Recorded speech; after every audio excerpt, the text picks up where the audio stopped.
इस वीडियो से हम लोग PL/SQL कंस्ट्रक्ट्स के बारे में पढ़ना शुरू करने जा रहे हैं। PL/SQL कंस्ट्रक्ट में सबसे पहला चीज़ हम लोग जो देखेंगे यहाँ पे वो है इफ़ एल्स स्टेटमेंट। यदि आप पहले कोई प्रोग्रामिंग लैंग्वेज पढ़े होंगे तो आप वहाँ पे इफ़ एल्स का यूज ज़रूर जानते होंगे। वही सेम कॉन्सेप्ट हम लोग यहाँ भी PL/SQL में यूज कर सकते हैं। इफ़ एल कंस्ट्रक्ट का यूज करके हम लोग कुछ डिसीजन मेक करते हैं जिसके अनुसार से हम लोग कुछ सिलेक्शन कर पाते हैं। जैसे चलिए हम लोग प्रोग्राम देखते हैं और ये जो स्क्रीन पे अभी जो आप प्रोग्राम देख रहे हैं इसका फॉर्मेट एकदम वैसा ही है जैसा हम लोग लास्ट प्रोग्राम में पढ़े थे। जैसे सेट सर्वर आउटपुट ऑन कर रहे हैं और यहाँ ऑफ कर रहे हैं। इसका मीनिंग क्या होता है ये भी हम लोग पिछले वीडियो में देख चुके हैं। यहाँ एंड और स्लैश है और इस प्रोग्राम में डिक्लेयर ब्लॉक है और यहाँ पे बिगिन ब्लॉक है। डिक्लेयर ब्लॉक में हम लोग एक वेरिएबल ए बनाए हैं जिसका टाइप नंबर है, साइज 2 है और इसमें 50 रखे हैं। बिगिन ब्लॉक जो कि यहाँ से यहाँ तक है, इसमें हम लोग यहाँ पे इफ़ में देख रहे हैं कि क्या ए जो है यानी 50 वो 42 से कम है। एक्चुअल में क्या है, कम नहीं है, ज़्यादा है बल्कि। तो ये क्या होगा, ये जो मैसेज है ये नहीं आएगा क्योंकि ये फॉल्स हो जा रहा है। यदि ये ट्रू होता तो ये मैसेज होता है, यदि ये फॉल्स है तो ये मैसेज आउटपुट आएगा।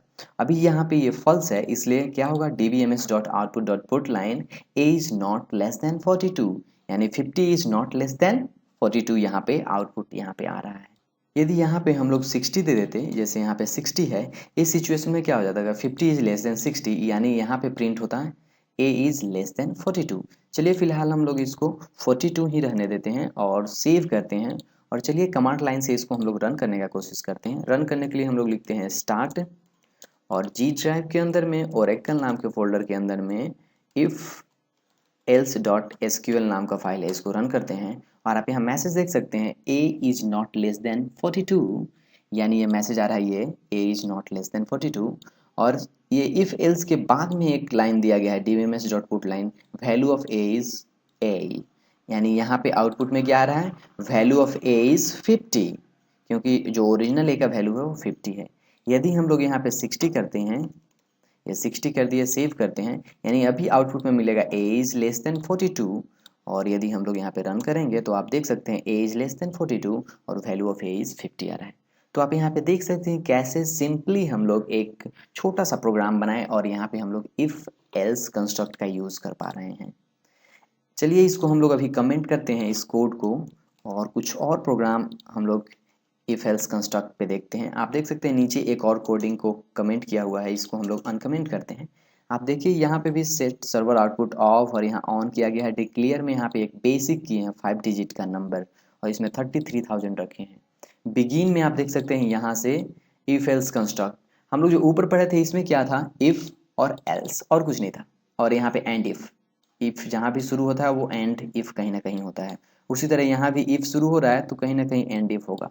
इसके अंदर में आप देख सकते हैं एल्सिफ, एल्सिफ यहाँ पे नहीं होता है, ELSIF, इसको एल्सिफ हो जाता है, ये थोड़ा सा छोटा फॉर्म होता है यहाँ पे। तो यहाँ पे एल्सिफ है यानी यहाँ पे मल्टीपल चेक्स हो रहा है। यदि बेसिक जो है वो 30,000 से ग्रेटर देन इक्वल टू है और साथ ही साथ या फिर बेसिक जो है वो 35,000 से कम या उसके बराबर है तो ये आएगा पे 5% टेक्स्ट विच इज दिस। और यहाँ पे ध्यान दीजिए, यहाँ पे हम लोग कैलकुलेट करके वैल्यू दे रहे हैं। यहाँ पे आप यदि ऊपर में आकर के देखें तो यहाँ पे ए सिंपली रख दिया जा रहा है और यहाँ पे हम लोग कैलकुलेट कर रहे हैं हर जगह। 7% टैक्स है तो यहाँ बेसिक इंटू 7/100, यहाँ 9% टैक्स है तो बेसिक इंटू 9/100, यानी यहाँ पे मल्टीपल चेक्स है और अलग अलग तरह से हम लोग इस जो वैल्यू है यहाँ पे उसको चेक कर रहे हैं। यहाँ पे 33,000 है यानी ये कंडीशन क्या हो जाएगा, ट्रू हो जाएगा और आउटपुट में आएगा पे 5% टैक्स विच इज।